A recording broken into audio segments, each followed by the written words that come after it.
Welcome, everybody.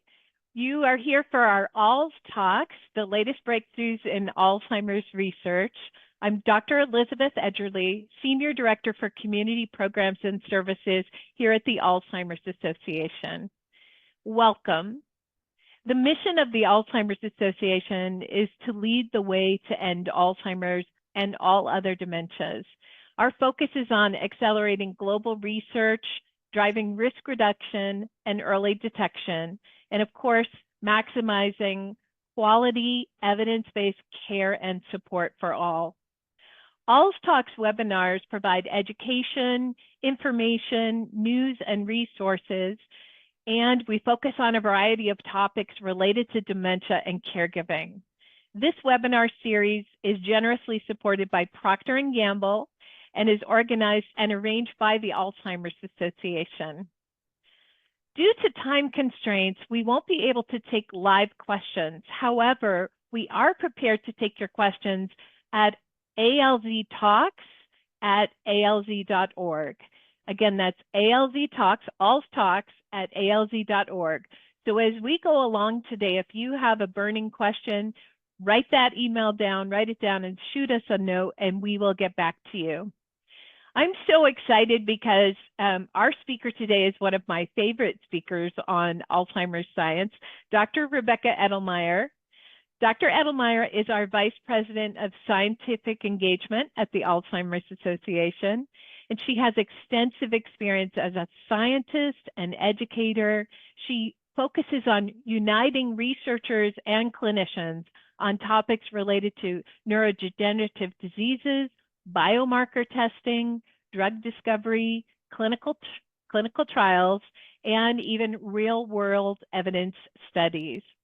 She's dedicated to advancing the Alzheimer's Association's scientific agenda through education on research, community engagement, and her focus is really making sure that communities are informed about what's going on in the world of Alzheimer's science.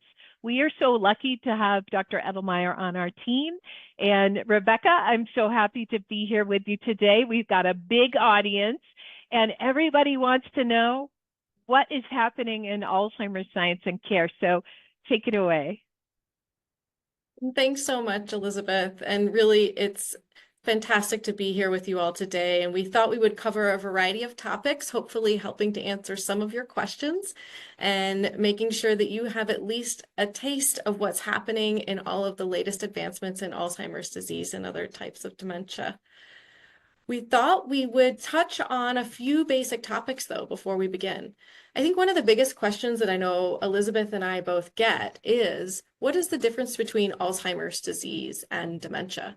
And so just so we're all on the same page here, when we talk about the term dementia, this is really a term that is used to describe a collection of symptoms related to someone's cognition and function. It can include cognitive symptoms like memory and thinking. It could include behavioral symptoms like changes in someone's sleep. It could even include psychological symptoms like agitation, aggression, and psychosis. But Alzheimer's disease is the most common cause of these symptoms of dementia. However, there are other diseases that do cause symptoms of dementia, like vascular disease, Lewy body dementia, frontotemporal degeneration, and others like Huntington's, even mixed dementia, so meaning you have different types of underlying changes that are happening in the brain. Those types of changes are causing symptoms of dementia, but you could have Alzheimer's disease mixed with vascular dementia, and so on and so forth. So this is really an umbrella term, but it really is important to understand that dementia is not the disease. It's really that collection of symptoms. Not everyone with cognitive decline has dementia. There are some causes of cognitive decline that could be reversible. So again, really important that people have a conversation with their clinician to get to the underlying reasons someone might be experiencing issues with their cognition. As we think about what I mean when we're talking about the biological changes that are happening in the brain, each different disease that causes dementia has some very hallmark changes. For example, with Alzheimer's disease, we know that there's changes to the brain that involve changes in specific proteins. One of them is known as beta amyloid. It can build up in these sticky plaques outside of the neurons in the brain. Another protein is called tau. This protein called tau actually changes its formation and it can tangle up inside the cells. Both of these changes in the brain can actually contribute to deterioration of the cellular health. And that can contribute to death of the cells in areas of the brain that are really, really important for our memory, our thinking, and our own personalities and behaviors. And you can see as an example here of how that brain tissue actually shrinks. But this is the biology that's driving the behavior. So when we talk about Alzheimer's disease, it's really a continuum, meaning changes that are happening over time, both changes in the brain and then also the symptoms that people are experiencing. There's phases of this disease. One is the asymptomatic phase, which means that there might actually be some biological changes already starting in the brain. Some are occurring even 10 or 20 years before symptoms start. This is the asymptomatic stage. Mild cognitive impairment due to Alzheimer's disease. These are some changes that are happening and beginning to appear and new stages of cognitive decline. Now, an individual who's living with mild cognitive impairment are experiencing some early stages of memory loss and other cognitive abilities that may develop into dementia, but they may not. So it's important to make sure that if you are experiencing any of those changes again, that you're having a conversation with your clinician to truly understand what the underlying cause is. Mild cognitive impairment due to Alzheimer's disease means someone's starting to experience those symptoms, but they also have the biological changes associated with Alzheimer's that could then progress into the dementia stage of the disease, both mild, moderate, and severe stages, progressively interfering with more and more activities of daily living. So a lot's happening in our understanding of the biological changes that are occurring in the brain across all of these diseases. But it's also important to understand all of those factors so that we understand how to detect and diagnose the disease. Rebecca, it's so interesting just to see how much has changed, that graph. One of the questions that we get asked a lot is it really that important to get a diagnosis even? Sometimes people are diagnosed with dementia kind of generically, where it doesn't say anything about Alzheimer's or another part. Can you speak to that? Like, why is it important to get a diagnosis? Elizabeth, you and I both know very well, as do all of our staff here and volunteers that are working with the Alzheimer's Association, that there are so many benefits to early detection and accurate diagnosis of these diseases. We know that there's medical benefits, we know that there's emotional and social benefits, and we know there's financial benefits as well. And I think it's really, really important for people to understand all of this information so that they can make informed healthcare decisions and choices and be a part of that decision making early on. And I know, Elizabeth, you work in this space so closely, and maybe you have some other reasons to add here about what those benefits to early detection and diagnosis are. Well, I do hear from our early stage advisors about what it gives them to really know what you're dealing with helps so much. And even knowing if it's a related dementia as opposed to Alzheimer's, because the symptoms are different. And so if you're starting to experience hallucinations or someone you love is experiencing hallucinations, it would be helpful to know that they have Lewy body dementia, in which maybe that's more common. So I think information can be powerful and help us not only to see why things are happening, but what treatments might exist and even what clinical trials maybe down the road I might want to participate in if I know what I'm dealing with. Exactly. And I think what we're seeing in the advancements in science and medicine is also changing what people are experiencing at their doctor's office. And we're starting to see implementation, I would say, of new tools and technologies as part of that detection and diagnostic process. I want to make sure that everyone listening today knows that Alzheimer's disease and other types of dementia are not diagnosed through one single test. There's really a collection of tests and information that a doctor is going to use to be able to make the best diagnosis, to help also patients make the best decisions about what their next steps will be in terms of their treatment and care. So you can see here on this slide, there's the neurological examinations, physical exams that are going to be happening, cognitive and functional testing, and also different types of imaging and fluid analysis that might be done. I can't wait to hear more about that one right there. I don't know about you on the call here today, but I have been really anxiously awaiting news that there's a blood test and it's in your doctor's office and it's FDA approved. Can you talk about that? Because that seems like that would make a huge difference. And that's a question that we're hearing so much right now, Elizabeth. We're hearing about what is coming next. You know, when will there be these easy tests to help diagnose and detect Alzheimer's? As I noted, there's not going to ever be really one single test, but there may be different types of tests that people will be getting throughout their life course over time to really help better understand the changes that might be happening in our brain. And we've come an incredibly long way. The Alzheimer's Association has been involved in developments of some of these technologies since their beginning. And that's really exciting to see that over the past over 100 years, we've seen major medical advancements in terms of how we can actually detect these changes that are occurring in the brain. We used to only be able to look at brain tissue under a microscope to give that very confirmed diagnosis to people. But now we have cerebral spinal fluid analysis. We have brain imaging for amyloid beta as well as tau, some of those biomarkers we were talking about. And we also are now seeing incredible advancements in blood testing. Now, blood testing is not being used broadly across all clinics, but it is being incorporated as a tool by many clinicians who have training in diagnosing and treating memory disorders. And those are maybe in specialty care settings right now. But the goal is that we will advance these types of blood tests in the future to be more broadly available so that people can have more access to them. And hopefully it will help in lifting a lot of the barriers in terms of the detection and diagnostic process for Alzheimer's disease and other types of dementia.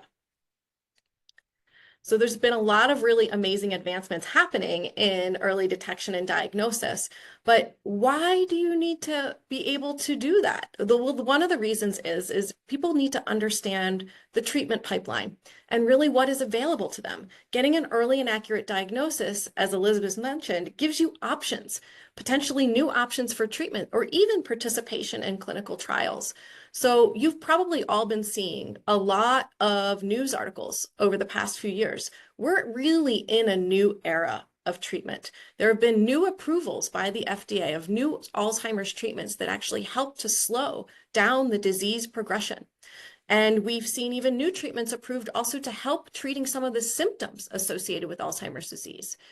And so what's really exciting to see is there's now a number of new FDA-approved therapies for individuals that are living with Alzheimer's disease all across that continuum. And we continue to advance research to create more and more options, and hopefully we'll have more treatments that are FDA-approved. These treatments fall into multiple categories. Some just treat the symptoms, but they don't necessarily slow down the disease process. Those are the treatments that you're seeing in orange there that really help the cells to kind of talk to each other more effectively and allow for communication in the brain to happen more efficiently. We have drugs that treat mood and behavior symptoms that are now approved by the FDA, ones that help to treat insomnia associated with those changes in Alzheimer's disease. And also, brexpiprazole is a treatment that can be used to treat agitation. But the ones in the purple I want you to focus on, those are ones that actually are aimed at slowing down the disease progression. These are new treatments that are approved to attack sort of the beta amyloid plaques in the brain and help remove that beta amyloid from the brain, one of the hallmarks of Alzheimer's disease. So it's really exciting to see that we have all of these treatments now approved by the FDA. It's kind of amazing when you look at the years here. It was a long time with not a whole lot, and then boom, boom, boom. Rebecca, I think if I'm not wrong, there's even more refinement happening with these new drugs. Am I right about that? You are. Right now, it's a big deal to get these medications and infusions and everything. What's that looking like? You're absolutely right, Elizabeth. So these new treatments that are in purple, the lecanemab and donanemab treatments, these are the ones going after the beta amyloid. These treatments are now delivered through an infusion type of approach. But what we're starting to see already is that these treatments are being reviewed by the FDA to really help hopefully lift barriers in terms of the way they're administered. And a couple of examples are, we're seeing that there are reviews underway to be able to deliver lecanemab subcutaneously. That's like an injection right under the skin. So that gives us the ability to potentially deliver this even at home and not have to go into a clinic for that. That could lift a huge amount of barriers for people that have to travel a far amount of time to receive their treatments. We're also seeing changes that would maybe change the dosing regimen for people. with these new treatments. Maybe they don't have to go every 2 weeks. Maybe they'll only have to go every month after they've gone through an initiation phase of their treatment. So all of these treatments are already under investigation for sort of the next generation of approaches to be able to use them in the clinic, which is really exciting. Really exciting.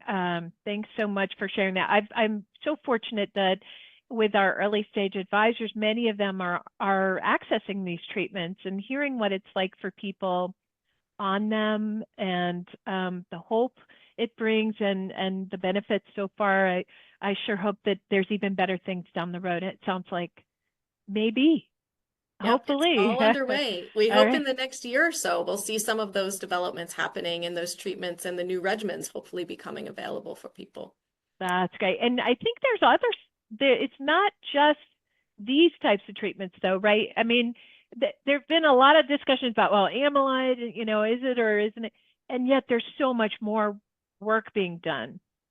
You are exactly right. And that brings me to my next point that I wanted to make today, is that while we were just talking about the treatments that are approved by the FDA, I want to reassure everyone that there is an enormous amount of research that's going on just today, every day, really, that is really focusing on diversifying the approaches that are being tested in phase 1, phase 2, and phase 3 clinical trials today. There's over 120 unique therapies that are being tested just to treat Alzheimer's disease, not even other types of dementia. So this is just a fraction of what's in the clinical trial pipeline. I think what's exciting to see is that a lot of the different approaches that are being tested, they're not just focused on amyloid and tau like we've been talking about. There's a lot of other changes that are happening in the brain: inflammation, changes to the blood vessels, changes to the immune cells. Many of these different approaches, 75% of them, are actually novel approaches to treating Alzheimer's disease. So you'll see that we're not only looking at targeting that amyloid and tau, but a lot deeper in terms of ways that we might be able to combine these approaches or treat the disease in different ways, because not everybody's going to be a right fit for each individual therapy that's approved. And I hope you can also see on this slide that we're not just looking at treatments that are going to slow down the disease process, but also ones that might be really helpful in treating some of those incredibly challenging symptoms, particularly for people that are in later stages of dementia that are focused on more of the behavioral and neuropsychiatric features of the disease. These are very challenging, Elizabeth, and I know you've heard this too through your work, for the families and for the people living with dementia, and having options for people to help treat these symptoms is going to be really important. I'm so glad to hear you say that. In my family, we had Lewy body dementia. My mom had Lewy body dementia, and it was really tough. And what made it tough actually was the behavioral and the neuropsychiatric symptoms. So if I heard you correctly, you're saying, I mean, there's all these Alzheimer's therapies, but then there's even therapy in the work for some of the related dementias and other factors affecting brain health. Absolutely. And that even brings me into, that brings me into my next point. And there are probably over 800 studies right now that would be available to people in the United States and around the world for them to be able to participate in clinical trials that are testing not only new drug treatments, but new lifestyle interventions, potentially helping to develop a new blood test, caregiver trials. All of those different types of studies are available. And we're going to show people a way that they could participate in studies too.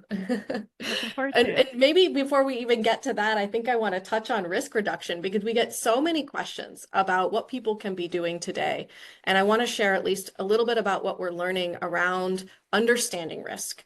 And there are clinical trials ongoing today to truly understand how we can make an impact on our risk for cognitive decline and dementia. We know that there's a lot of different reasons that people are developing Alzheimer's disease and other types of dementia. There's a lot of contributing factors. Some are fundamental to each individual, some are unique to different types of groups. So we need to continue to study all of this. We know that there are non-modifiable factors, like our age and our genetics are not necessarily so modifiable, but certainly things like modifiable risk factors like our cardiovascular health, things like our physical activity, even our education, our nutrition and diet, our social and cognitive engagement. These are things that we could potentially adjust across our life course. But I think what's really important is we need more information around some of these Mm, types of factors. The strength of our understanding is very different mm. for each of these factors in different groups and different individuals. So they're not all equal. They're not all All equal, right. that's for So sure. what, Rebecca, I get asked, okay, if I only had to do one thing, like what's the top thing that I should be doing for my brain health? Do you have a top thing, or is it a combination? What do you recommend? The research is suggesting today that it's likely not one single thing. Mhm. It is likely that we will be more impactful on our brain health if we're able to combine multiple things. But I think what I will tell you from the research that we are seeing, most of the research points to the fact that what's going to be good for your heart is going to be good for your brain. And when you think about that, you can look at this graphic and see that there's a couple things on here that probably impact your heart, but in a variety of different ways. Thinking about your blood pressure, your cardiovascular health, making sure you're keeping in check things like diabetes and sugars levels. All of those things affect your heart. Making sure you're staying physically active, making sure you're eating a heart healthy nutrition. All of those types of things today suggest that they're going to be the most impactful. But I think, Elizabeth, you and I would agree on this. One of the things that is really important is that trying to adopt healthier lifestyle habits is hard. And I think what we would really encourage is that adopting something that you can also stick with it. I know I'm not really good at running. It's not one of my Mm, favorite things to do, and I don't really like doing it. But I mhm. love walking and I go for really long walks and I try to stay physically active that way. Oh, So I good would for you. encourage people to think on what makes them happy to try to stay as healthy as possible. I appreciate you saying that. I have at different times in my life, and I don't know if any of you out there have this too. I've been really good at different times, and then there are times where it's like I fall off the wagon and I struggle to do it. So get back on the wagon and do what you can, and especially if you enjoy it, like you just described. That's what's really important if you can sustain it. Yeah. So yeah, Sustaining it's really key. And that's what we're continuing to study. So there's a lot of research great. studies going on right now. The Alzheimer's Association is actually running a very large clinical trial on lifestyle intervention called the US Pointer Study. And we are excited to hope to see the results of that trial actually reported out this summer. So hopefully we'll have a better understanding on what the best recommendations are for all groups of people in all communities across the United States once that trial actually reads out this summer. That's amazing. That's a huge study too. It is To a can't huge, wait. I can't wait to hear. I know. And I think what it points out though, I think when I do this last slide for you all is that when we start to understand these brain changes, we start to better understand how to detect and diagnose those changes in the brain. We talked about cerebral spinal fluid, brain imaging, blood tests. We can look at all of these different factors to get to a more precision medicine type of approach on how we'll actually deliver new therapies to people, how we develop the new therapies, but also how we deliver them and who's a right fit for each treatment. And you can see that we have some new treatments that are approved to target just one aspect of Alzheimer's disease.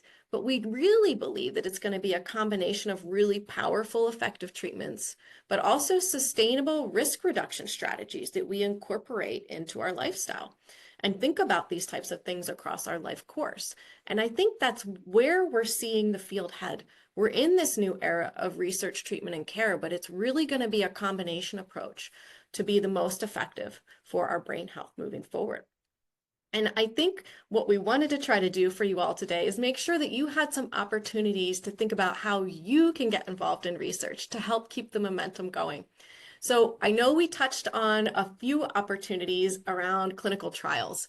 We want to make sure that everyone is aware about the Alzheimer's Association's clinical trials matching service. This is really an opportunity for you to search through studies that you might be interested in participating in. We call this trial match. There's over 850 ongoing research studies, as I noted. We're looking for healthy volunteers. We're looking for people that have cognitive impairment or maybe even already a diagnosis of Alzheimer's or any other type of dementia.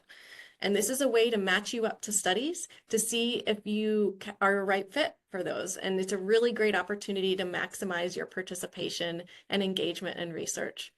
And one other thing we want to make, oh, I wanted to tell you something. I don't know if you know that I signed up for Trial Match. me too, me You too. did you too? And what was interesting is that I wasn't sure what I would qualify for. And at the time I was caring for my mom long distance, but I didn't identify myself as a caregiver, which is kind of mind blowing since I work here. But they matched me to a study. I participated from my home, and it was really, it felt great to be able to help researchers learn more. So you did too. Did you take part in something? Haven't been able to match up yet, Not but yet. that's one of Okay. the things that I wanted to encourage people to do is you have to keep going back because Yeah. there's new studies that are becoming available every day. So Yeah. going once is not only the answer. We would Yeah. really encourage people to go back and look through the new lists of studies that are happening, and you can even sign up to be contacted, to be alerted to Oh, studies that you might be interested in. But I think as Elizabeth notes, there's really actually a large amount of caregiver studies as well, there are. things that you could Yeah. do from your home. You could do remotely. You don't actually have to travel. So there's Exactly. a lot of Yeah. opportunity. Mhm. Great. Yeah, and so I think maybe just to end, Elizabeth, I think one of the things that we also want to make everyone aware of is that for you to be able to stay in touch with research as it's progressing, the Alzheimer's Association actually leads the largest international conference on Alzheimer's and dementia science. We call this the Alzheimer's Association International Conference, or AAIC for short. And this happens every year in July. But this year, we are once again offering an opportunity for anyone in the community, anyone around the Wow. world to be able to participate in AAIC for free. So this is an Wow. opportunity for you all to register. That should be opening in the spring, and you can be a part of the community track. There's even a clinician track if they're interested in learning more about the latest advancements in clinical care. So we really encourage people to participate, and you can follow all of the latest breakthroughs that are happening at our international conference on the last day of the conference for a half-day meeting. That's so great, Rebecca. And this conference is incredible. It's huge, and it's like the most brilliant minds in the world coming together around Alzheimer's science. And the AAIC for All makes it so you get kind of the best summary in such an easy to understand way. I loved it last year, seeing that for the first time. So take advantage of this. Write this one down. It's worth it. Say July 31st is the day where you can come for free and maybe have a watching party or something and learn what's the new research on Alzheimer's and all dementias. So Yeah, that's that's so right. great. That's so great. And it is actually happening in person in Toronto. So if Mm. anyone happens to be traveling to Toronto, you're welcome to join us in person. Oh, But as cool. Elizabeth noted, it's also happening virtually. So anyone can log in online to watch the live stream. Great. So I think we've done a bit of a You whirlwind did discussion today, it. Elizabeth. I know that we've talked a lot about all of the exciting things that are happening with some real major global medical and scientific advancements that are happening really every day. And I think it's, as a scientist for the Alzheimer's Association, it's very exciting to see this. We talked about some new tools for early detection and diagnosis, new treatments that are approved and also on the horizon, as well as the promising risk reduction research that's Yeah. ongoing. And I hope that you'll all consider taking advantage of the opportunities to participate in research through our trial match platform. And I think my last note to everyone is that as a scientist and educator, for me, I just hope that you all stay curious, stay in touch with the science, consider attending AAIC for All in July, because we really do think this is an opportunity for you to keep a finger on the pulse of all the amazing research and science and medicine that's happening in Alzheimer's disease and other dementia. I'll pass it over to Elizabeth Awesome. to end us Thank out. you. Thank you so much. Dr. Rebecca Edelmeyer, I told you when we started, Rebecca is such a wealth of knowledge, and I hope you took away some information that you didn't know before, and that, as Rebecca said, that you remain curious and take advantage of what we just shared with you. Also, take advantage of the help that the Alzheimer's Association provides you. We have a 24/7 helpline. You can see on the screen 1-800-272-3900, and of course our website. But think about anytime you want to talk something through with someone, our 24/7 contact center, they know, they've seen it all, and they're there to help. So please reach out and let us know how we can support you in finding community resources, education, classes, or support groups, or even just someone who knows what you're talking about, who you can bounce ideas off. We are there for you, and we welcome you to join the Alzheimer's Association in our focus, which is creating a world without Alzheimer's disease and all other dementias. If you have any additional questions, as I mentioned, we're happy to take your questions at alztalks@alz.org, and let us know what you'd like to hear more of. Are there topics that you'd like us to bring to you in the future? Most of all, thank you all. Be well. And Dr. Edelmeyer, thank you so much for sharing your expertise. Have a wonderful day, everybody. Take care. Thanks.